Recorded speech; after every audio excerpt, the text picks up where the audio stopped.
সাম্প্রতিক সময় খুব বেশি সংবাদ শিরোনাম হচ্ছে আরাকান আর্মি। কখনো নৌকাসহ আমাদের জেলেদের ধরে নিয়ে যাওয়া, কখনো বা পণ্যবাহী জাহাজ আটকে রাখা। দেশের ভেতরকার অস্থিরতার মধ্যে আরাকান আর্মি হয়ে উঠেছে মাথা ব্যথার এক বড় কারণ। তবে এবার সীমান্তের ওপার থেকে এলো ইতিবাচক এক সংবাদ।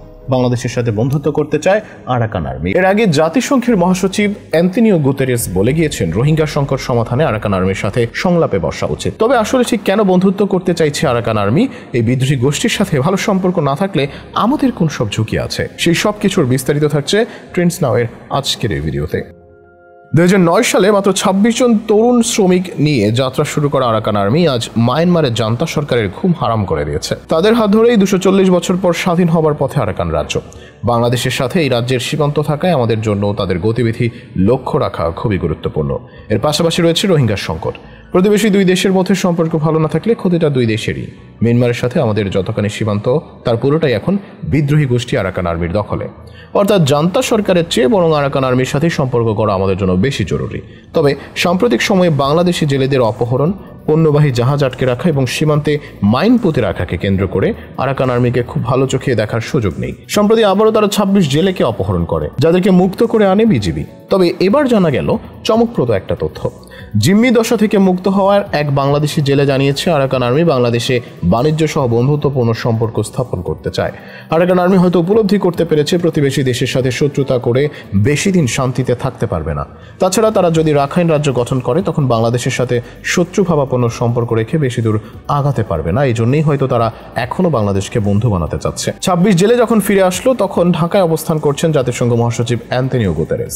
একই দিনে সংবাদ সম্মেলনে এক প্রশ্নের জবাবে গুতেরেস বলেন, রোহিঙ্গা সংকট সমাধানে আরাকান আর্মিকেও আলোচনায় যুক্ত করা উচিত। তার মতে আরাকান আর্মিও এখন একটি শক্তি হিসেবে আবির্ভূত হয়েছে, তাই তাদের সাথেও প্রয়োজনীয় সংলাপ হওয়া উচিত। কারণ অতীতে রাখাইন এবং রোহিঙ্গা সম্প্রদায়ের সাথে সম্পর্ক সহজ ছিল না। আরাকান আর্মির সাথে সুসম্পর্ক বাংলাদেশের জন্যই বেশি জরুরি।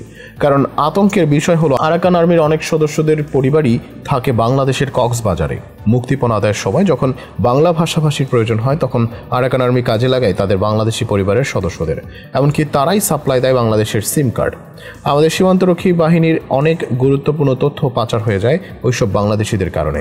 অর্থাৎ বাংলাদেশকে নিয়ে ভয়াবহ নীল নকশা সাজাতে পারে আরাকান আর্মি। অন্যদিকে আমাদের পার্বত্য অঞ্চলে নিষিদ্ধ সংগঠন কুকি চীনকে সাহায্য করছে আরাকান আর্মি, যারা পার্বত্য অঞ্চলের বেশ বড় একটা অংশ নিয়ে আলাদা হয়ে যেতে চায়। ধারণা করা হচ্ছে বাংলাদেশকে অস্থিতিশীল করতে আরাকান আর্মির একাংশকে সাহায্য করছে ভারত। মিয়ানমারে ভারতের বড় বিনিয়োগ থাকায় আরাকান আর্মির সাথে তারা নিবিড় যোগাযোগ রাখতে হচ্ছে। কূটনৈতিক বিশ্লেষকরা বলছেন বাংলাদেশেরও উচিত খুব দ্রুত আরাকান আর্মির সাথে যোগাযোগ স্থাপন করা। এ ব্যাপারে প্রধান উপদেষ্টা রোহিঙ্গা সমস্যা ও অগ্রাধিকারপ্রাপ্ত বিষয়াবলী সংক্রান্ত বিশেষ প্রতিনিধি খলিলুর রহমান বলেন, যেদিন আরাকান আর্মির সীমান্তে তাদের পতাকা উত্তোলন করেছিল সেদিনই বুঝতে পেরেছিলাম যে এটি একটি নতুন বিশ্ব, ফলে তাদের সঙ্গে যুক্ত হতে হবে। আমি বুঝতে পেরেছিলাম যে আরাকান আর্মিকে একটি সংকেত পাঠানো খুবই গুরুত্বপূর্ণ। তিনি বলেন, এটি আমাদের সীমান্ত এবং আমাদের এটিকে রক্ষা করতে হবে, সুরক্ষিত করতে হবে এবং নিশ্চিত করতে হবে যে আমরা অন্য প্রান্তে যে আছে তাদের সঙ্গে সহযোগিতা করে কাজ করব। আমরা একটি নির্দিষ্ট স্তরে তাদের সঙ্গে যোগাযোগ করেছি।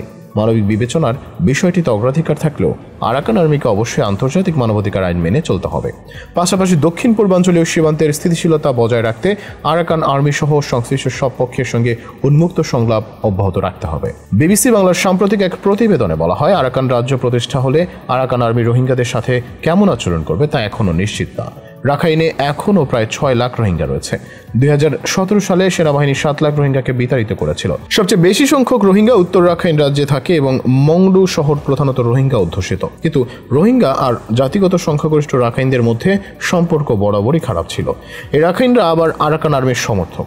এখন এই সম্পর্ক আরও খারাপ হয়েছে, কারণ কিছু রোহিঙ্গারা সশস্ত্র গোষ্ঠী যারা বাংলাদেশের শরণার্থী শিবিরে থাকে তারা আরাকান আর্মির বিরুদ্ধে গিয়ে সামরিক বাহিনীর পক্ষে দাঁড়িয়েছে, অথচ এই সেনাবাহিনী তাদের নির্যাতন করেছিল। অনেক রোহিঙ্গা এই সশস্ত্র গোষ্ঠীগুলোকে পছন্দ করে না। আবার রোহিঙ্গাদের কেউ কেউ বলছে তারা আরাকান আর্মির নিয়ন্ত্রিত রাখাইন রাজ্যে বাস করতে পেরে খুশি, কিন্তু আরাকান আর্মি তাদের দখল করা শহরগুলো থেকে হাজার হাজার রোহিঙ্গাকে উচ্ছেদ করেছে এবং তাদের ফিরে আসতে দিচ্ছে না।